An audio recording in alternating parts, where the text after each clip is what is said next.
Güneşli yatağındakı 10-cu dərin dəniz özülündə baş verən güclü yanğında həyatını itirən və itkin düşərək aqibəti naməlum qalan neftçilər bulvarda anıldı.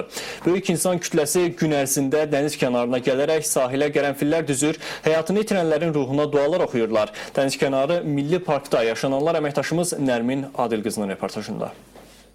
Bugün saat 12'de start götürən aksiyaya gələnlərin ardı arası kəsilmir. Əllərində qərənfillə gələn hər bir kəsin bir istəyi isə məlum hadisədə həlak olan və itkin düşən şəxslərin xatirəsini yad etməkdir.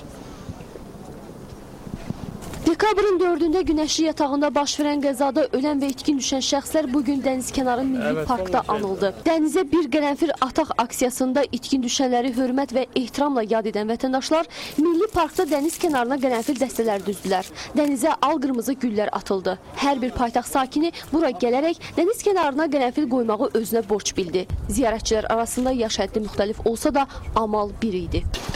29 qardaşımın hamısı buradadır.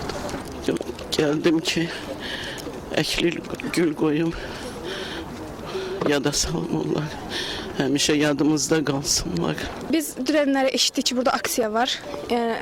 Dənizə qərənfil ataq aksiyası. Həqiqətən ilk eşidəndə çox pis oldum. İndi də hələ özümə gələ bilməmişəm. Onların yerində mənim də atam ola bilərdi, mənim də qardaşım ola bilərdi. Bizim əlimizdən gələ sadəcə budur, o qərənfilləri ora gətirib qoymaq. Bu günləri biz hamımız bura dəniz kənarı bulvara toplaşmışıq.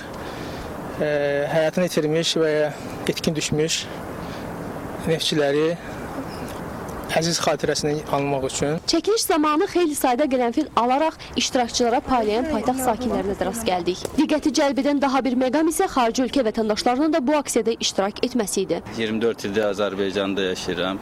Deməli burada mənim vətənimdir.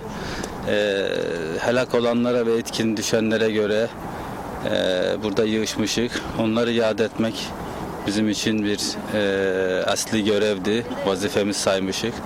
Allah onlardan rahmet eylesin, mekanlarını cennet eylesin. Ziyarətçilərin sayının çoxluğunu nəzərə alaraq onların təhlükəsizliyini təmin etmək məqsədilə əraziyə post patrol xidmətinin əməkdaşları da cəlb olunmuşdu. Aksiyanın günün sonuna qədər davam etməsi planlaşdırılır. Biz də ölən və itkin düşən neftçilərimizə Allahdan rəhmət diləyirik.